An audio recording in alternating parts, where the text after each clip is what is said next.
Everyone, स्वागत करता हूं मैं आपके अपने चैनल में केमिस्ट्री अड्डा में। और आज हम स्टार्ट करने वाले हैं दी सॉलिड स्टेट, यानी कि सॉलिड स्टेट की बात करेंगे। और सबसे पहले आप लोगों के लिए लेकर आए हैं सबसे पहला बेसिक सॉलिड्स के बारे में कि what is the crystalline and amorphous solids. देखिए, सबसे पहले हम लोग इनको पढ़ने से पहले जान लेते हैं सॉलिड्स क्या होते हैं। हम लोगों ने क्लास 9th में पढ़ा होगा सॉलिड, लिक्विड, गैस, यानी कि किसी भी मैटर की 3 स्टेट होती हैं। सॉलिड्स हो सकते हैं, लिक्विड्स हो सकते हैं या गैस हो सकते हैं। उनमें से हमारे इस चैप्टर में पढ़ना है हमें सिर्फ और सिर्फ सॉलिड्स के बारे में। क्लास 11 में लिक्विड और गैसेस के बारे में पढ़ा हुआ है, तो ये सॉलिड और लिक्विड और गैस तीनों स्टेट के बारे में हम लोग कंप्लीटली लेवल 12 में पढ़ लेते हैं। और यहाँ पर हम लोग पढ़ने वाले हैं सबसे पहले सॉलिड्स के बारे में। चलिए बता दें आप लोगों को एक बेसिक डेफिनेशन सॉलिड्स क्या होते हैं कि solids are those compound, those matter, those substance which have definite shape and definite volume। यानी कि सॉलिड्स वो होते हैं जिनके पास फिक्स शेप होती है और जिनका वॉल्यूम फिक्स होता है, दैट इज कॉल्ड सॉलिड्स। तो बहुत सारी प्रॉपर्टी क्लास 9th से हमने पढ़ी हुई है इसकी। सॉलिड्स रिजिड होते हैं, सॉलिड्स काफी ज्यादा पार्टिकल के बीच इंटर पार्टिकल डिस्टेंस बहुत कम होता है। There are so many properties, they are incompressible, there is very less distance between the particles, there is large force of attraction among the particle and many more. ठीक है, but यहाँ पे हमें जरूरत नहीं पड़ने वाली। हम लोग यहाँ पे केवल और केवल सीखने वाले हैं कि टाइप्स ऑफ सॉलिड्स। तो बेसिकली 2 टाइप्स होते हैं सॉलिड्स के। पहला होता है अमोर्फस और दूसरा होता है क्रिस्टलाइन। तो चलिए बात करते हैं अमोर्फस और क्रिस्टलाइन सॉलिड्स की। तो यहाँ पर हमने डिफरेंस टेबल बनाई हुई है और अमोर्फस और क्रिस्टलाइन के लिए। तो बेसिकली मैं आपको सबसे पहले बता दूं क्रिस्टलाइन सॉलिड्स क्या होते हैं और अमोर्फस सॉलिड्स क्या होते हैं। देखिए, ऐसी सीधी सीधी बात बताते हैं इसमें क्रिस्टलाइन के लिए कि ऐसे सॉलिड्स को आप क्रिस्टलाइन बोलते हैं जिनमें क्रिस्टल लाइक होते हैं, यानी कि दो solids which have the sharp edges, flat faces, यानी ऐसे सॉलिड जिनके पास शार्प एजेस होती हैं, फ्लैट फेसेस होते हैं, ठीक है, एजेस होती हैं। इस तरह की प्रॉपर्टी कंटेन करने वाले सॉलिड्स को जनरली आप क्रिस्टलाइन सॉलिड्स बोल सकते हैं, या we can say crystal like solids को हम क्रिस्टलाइन सॉलिड्स बोलते हैं। ठीक है, अब दूसरा है हमारे पास एमोर्फस। एमोर्फस सॉलिड्स के पास ऐसी कोई प्रॉपर्टी नहीं होती, शार्प एजेस, फ्लैट फेसेस, इस तरह की कोई प्रॉपर्टी बियर नहीं करती है जो क्रिस्टलाइन की करती है। तो इनमें यही बेसिक डिफरेंस है। तो ये डेफिनेशन पूरी तरह से एकदम सारी चीजों को क्लियर नहीं करती है, तो मैं डिफरेंट प्रॉपर्टी के बेसिस पे आप लोगों को बताने वाला हूं क्रिस्टलाइन और एमोर्फस सॉलिड्स के बीच का डिफरेंस।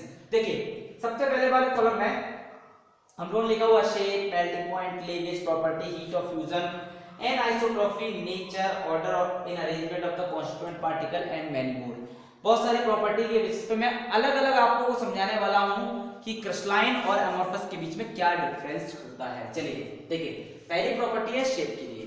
ठीक, जैसे सॉलिड्स की शेप क्या होती है, क्रिस्टलाइन सॉलिड्स के बाद डेफिनेट कैरेक्टरिस्टिक ज्योमेट्रिकल शेप होती है। देखिए, ज्योमेट्री मैथमेटिक्स के थ्रू एक्सप्लेन की जाती है, तो उस तरह से क्यूबिक होगी या इसकी जो ज्योमेट्री होगी, या जो भी एक पर्टिकुलर ज्योमेट्री होती है, जैसे रॉक सॉल्ट होता है हमारा, जो नमक होता है, इनके पास भी एक विशेष स्ट्रक्चर होता है, जिस तरह का एक पर्टिकुलर स्ट्रक्चर होता है। ठीक है, एफसीसी, बीसीसी, बहुत सारे टाइप के स्ट्रक्चर पढ़ाने वाला हूं आप लोगों को। मतलब ज्योमेट्री मैथमेटिकली एक जो बताई जाती है, उस तरह से क्रिस्टलाइन के पास एक पर्टिकुलर डेफिनेट ज्योमेट्री होती है। बट एमोर्फस सॉलिड्स के पास इरेगुलर शेप होती है, मतलब इनकी कोई भी एक फिक्स शेप नहीं होती। ठीक है, तो पहला तो हो गया शेप के बीच का डिफरेंस। अब बात करने वाले हैं मेल्टिंग पॉइंट के बेसिस पे। देखिए, यहाँ पे बात करें कि इनके पास शार्प मेल्टिंग पॉइंट होता है और कैरेक्टरिस्टिक टेम्परेचर, है ना। देखिए, एक्चुअली क्या होता है कि इनके पार्टिकल्स जो होते हैं उनके बीच के फोर्स ऑफ अट्रैक्शन की वजह से इनके पास एक कैरेक्टरिस्टिक टेम्परेचर पर शार्प मेल्टिंग पॉइंट होता है। एक्चुअली क्या होता है, शार्प मेल्टिंग पॉइंट का मतलब समझते हैं पहले। शार्प मेल्टिंग पॉइंट का मतलब होता है कि किसी भी सॉलिड को अगर गर्म किया जाता है तो हम लगातार टेम्परेचर देते जा रहे हैं चीजों को, सॉलिड्स को लगातार टेम्परेचर देते जा रहे हैं, लेकिन सॉलिड की स्टेट पे कोई फर्क नहीं पड़ रहा है। जैसे ही वो सॉलिड अपना एक सर्टेन टेम्परेचर को अटेन करेगा, वैसे ही वो एकदम से अपनी स्टेट को बदल लेगा, सॉलिड से लिक्विड हो जाएगा। तो एक पर्टिकुलर, एक फिक्स कांस्टेंट टेम्परेचर पर अगर कोई भी सॉलिड अपनी शेप को बदलता है, अपने प्रॉपर्टी को चेंज करता है, अपनी स्टेट को चेंज करता है, that temperature, that point is called what? Sharp melting point. Okay, तो इसको बोलते हैं शार्प मेल्टिंग पॉइंट, मतलब अचानक से टेम्परेचर अटेन करने के बाद अपनी स्टेट कोई सॉलिड बदलता है, that is called sharp melting point. वहीं आपका अमोर्फस सॉलिड के पास शार्प मेल्टिंग पॉइंट नहीं होता है। अमोर्फस क्या होते हैं कि जैसे हमने उन्हें हीट करना शुरू किया, तो जब हम हीट करते हैं तो पहले वो जब हीट करेंगे तो सॉफ्ट हो जाते हैं, सॉफ्ट होने के बाद धीरे धीरे मेल्ट होते हैं। जैसे प्लास्टिक को आप गर्म करेंगे, पहले स्टार्टिंग में सॉफ्ट हो जाते हैं, तो उसके बाद धीरे धीरे जाने के बाद मेल्ट होती है। तो ऐसी प्रॉपर्टी कंटेन करने वालों को हम लोग बोलते हैं अमोर्फस सॉलिड्स। ठीक है, दूसरी प्रॉपर्टी हमारा मेल्टिंग पॉइंट। ठीक है, ये हो गया। तीसरी प्रॉपर्टी हमारे पास क्लीवेज प्रॉपर्टी। क्लीवेज मतलब कटिंग वाली प्रॉपर्टी, हम किसी चीज को काट सकते हैं। तो इसकी प्रॉपर्टी में क्या मिलेगा, देखो, when cut with a sharp edge tool they split into two pieces and newly generated surface are plane and smooth. देखिए, क्रिस्टलाइन सॉलिड्स की इंपॉर्टेंट प्रॉपर्टी है ये कि जब क्रिस्टलाइन सॉलिड्स को काटा जाता है किसी एक पैनी धार वाले किसी औजार से, किसी टूल से, तो उनके जो टुकड़े होते हैं, इनके टुकड़े जो होते हैं वो एकदम फ्लैट फेसेस बनते हैं, और नए जो जनरेट हो जाते हैं वो फ्लैट फेसेस होते हैं, उनके पास स्मूथ सरफेसेस बन जाते हैं, मतलब इनके पास प्लेन सरफेस, स्मूथ सरफेस बन जाते हैं, जैसे कि क्रिस्टलाइन के पास होने चाहिए। जबकि एमोर्फस की बात करें तो इनके पास जब हम काटते हैं तो they cut into the two pieces with irregular shape. देखिए, अमोर्फस को जब काटा जाएगा तो इनके पास इरेगुलर शेप ही होगी, रेगुलर शेप नहीं पॉसिबल है जिस तरह से क्रिस्टलाइन की पॉसिबल होती है। देन अगली प्रॉपर्टी है हीट ऑफ फ्यूजन। देखिए, they have definite and characteristic heat of fusion. देखिए, एक्चुअल में क्या होता है कि जो क्रिस्टलाइन सॉलिड्स होते हैं इनके पार्टिकल होते हैं लॉन्ग रेंज ऑर्डर, जिसकी प्रॉपर्टी अभी बताने वाला हूं। इनके पार्टिकल का जो अरेंजमेंट होता है वो ऑर्डर्ड में होता है, मतलब फिक्स अरेंजमेंट होता है। काफी बड़े क्रिस्टल में इनके पार्टिकल अरेंजमेंट बिल्कुल डेफिनेट होता है, इनमें फोर्स ऑफ अट्रैक्शन भी डेफिनेट तरीके से होता है, इस वजह से इनके पास एक डेफिनेट हीट ऑफ फ्यूजन होता है। अब देखो, हीट ऑफ फ्यूजन भी जान लेना चाहिए क्या होता है। हीट ऑफ फ्यूजन का मतलब होता है कि किसी भी सब्सटेंस को मेल्ट करने के लिए कितना अमाउंट ऑफ एनर्जी देनी होगी, that is called heat of fusion. मतलब इसको मेल्ट करने के लिए जो अमाउंट ऑफ एनर्जी दी जाती है, अमाउंट ऑफ हीट दी जाती है, वो एकदम फिक्स होती है, because there particles arrangement is ordered. इनके पार्टिकल जो होते हैं वो ऑर्डर्ड अरेंजमेंट होते हैं, इसलिए ऐसा होता है। जबकि एमोर्फस के पास डेफिनेट हीट ऑफ फ्यूजन नहीं होती, मतलब इनके सॉलिड्स को कभी भी आप अगर हीट करेंगे तो इनके लिए आपको एक अमाउंट ऑफ एनर्जी का पता नहीं होगा कि ज्यादा या कम चाहिए। ठीक है, देन अगली प्रॉपर्टी हमारे पास आइसोट्रोपिक और एनआइसोट्रोपिक। एनआइसोट्रोपिक की बात करने वाले हैं।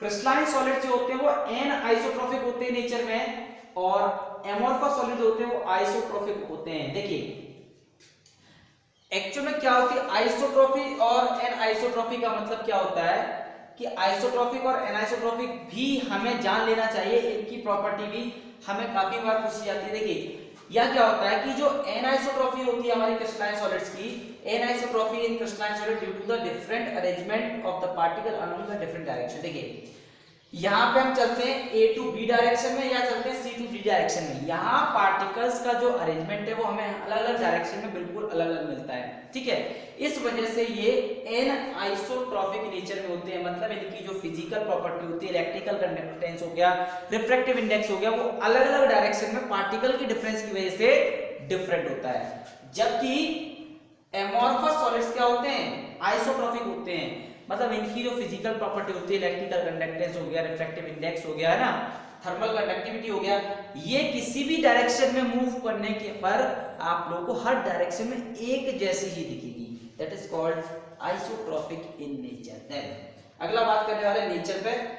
जो क्रिस्टलाइन सॉलिड्स होते हैं वो ट्रू सॉलिड्स होते हैं, और एमोर्फस सॉलिड्स होते हैं वो स्यूडो सॉलिड्स होते हैं। देखिए, ट्रू सॉलिड्स के मतलब वास्तविक सॉलिड होते हैं, जैसे दिखते हैं, प्रॉपर्टी वाइज भी वो सारी प्रॉपर्टी को सेटिस्फाइड करते हैं। लेकिन ये जो एमोर्फस सॉलिड्स होते हैं ये ट्रू सॉलिड्स नहीं होते, ये स्यूडो सॉलिड होते हैं। स्यूडो का मतलब होता है झूठा, दिखता तो है सॉलिड की तरह लेकिन सॉलिड होता नहीं है ये। इसका दूसरा नाम होता है स्यूडो सॉलिड्स और सुपर कोल्ड लिक्विड्स, इसका दूसरा नाम होता है। देखिए, आप लोगों को पता होगा कि जब किसी पुरानी बिल्डिंग में जाते हैं, कईयों साल 50 साल पुरानी बिल्डिंग होती है, और अगर उन बिल्डिंग की खिड़की को अगर हम देखें तो उनमें जो कांच लगा होता है तो पुराने होने की वजह से मिल्की कलर का हो जाता है। ठीक है, हम सब जानते हैं ग्लास जो होता है शार्प एजेस होती है, फ्लैट फेसेस होते हैं, सारी कंडीशन को सेटिस्फाइड करता है। बट आपको आश्चर्य होगा जानकर कि वो सॉलिड नहीं होता, वो ट्रू सॉलिड नहीं होता, वो स्यूडो सॉलिड का एग्जांपल होता है। सर ऐसा क्यों होता है? सर उस पे तो शार्प एजेस होती हैं, फ्लैट फेसेस होते हैं, सॉलिड होता है, फिर भी आप कह रहे हैं सर वो ट्रू सॉलिड नहीं है। बिल्कुल, वो क्रिस्टलाइन सॉलिड का एग्जांपल नहीं है, वो एमॉर्फस सॉलिड यानी कि स्यूडो सॉलिड का एग्जांपल है। एक्चुअल में जब पुरानी बिल्डिंगों को जब आप ऑब्जर्व करते हो उन ग्लासेस को, they turns milky. It is because, क्यों मिल्की हो जाते हैं?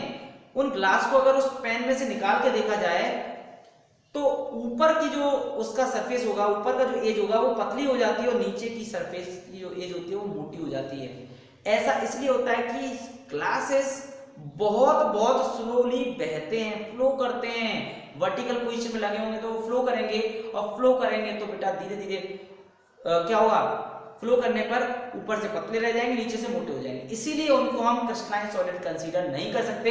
सो they have a special branch, special name pseudo solids या सुपर कूल्ड लिक्विड्स। तो ध्यान रखिए, अगली बार से कभी भी ग्लास को आप क्रिस्टलाइन सॉलिड का एग्जांपल नहीं मानेंगे, because there is some certain property. आगे बात करते हैं आखिरी प्रॉपर्टी में, order in the arrangement of constituent particles. देखिए, स्यूडो सॉलिड के बाद हमारे पास आखिरी प्रॉपर्टी बचती है कि पार्टिकल के अरेंजमेंट के बेसिस पर क्रिस्टलाइन और एमॉर्फस की बात कर लेते हैं। देखिए, क्रिस्टलाइन सॉलिड जो होते हैं वो लॉन्ग रेंज ऑर्डर होते हैं। लॉन्ग रेंज ऑर्डर का मतलब, देखिए आप जैसे इन अरेंजमेंट को ऑब्जर्व करिए, आपको जो अरेंजमेंट इस रो में मिलेगा या इस कॉलम में मिलेगा, जैसे ही मिलेगा पूरे स्ट्रक्चर में आपको यही अरेंजमेंट मिलेगा। इसको बोलते हैं long range order. The arrangement of the particles जो होता है ना, the arrangement of the particle lies in the whole structure, whole crystal is similar, तो इसको बोलते हैं long range order. But amorphous solid जो होते हैं वो शॉर्ट रेंज ऑर्डर होते हैं, मतलब इनके पार्टिकल का जो पोजीशन होती है, जो अटैचमेंट होता है, जो ऑर्डर होता है, वो बिल्कुल अलग अलग हो जाता है। थोड़ा सा आप मूव करेंगे अमॉर्फस सॉलिड के अंदर तो उनके पार्टिकल का अरेंजमेंट बिल्कुल बदल जाया करता है। तो ये है डिफरेंस शॉर्ट रेंज और लॉन्ग रेंज ऑर्डर में। मतलब एमॉर्फस सॉलिड शॉर्ट रेंज हो जाते हैं, इसकी वजह से इनकी प्रॉपर्टी हर एक डायरेक्शन सिमिलर हो जाती है, और लॉन्ग रेंज ऑर्डर में क्रिस्टलाइन सॉलिड्स हो जाते हैं, जो आप लोगों को मैंने एक डायग्राम से बनाने की कोशिश की है। अगर आपको ये वीडियो अच्छा लगा हो तो वीडियो को लाइक करिए, अच्छा लगा हो तो लाइक करिए, बुरा लगा हो तो डिसलाइक करिए और शेयर कर दीजिए अगर आप चाहो तो, और साथ में नोटिफिकेशन बेल को प्रेस कर लीजिए चैनल को सब्सक्राइब करने के बाद, क्योंकि आपके नोटिफिकेशन सब्सक्राइब करने के बाद आप लोगों के सपोर्ट से मुझे एनर्जी मिलेगी। आप लोग जितना मुझे कमेंट करेंगे, जितना वीडियोस को शेयर करेंगे, मुझे उतनी ज्यादा एनर्जी मिलेगी। तो बने रहिए हमारे साथ, कहीं मत जाइए। धन्यवाद।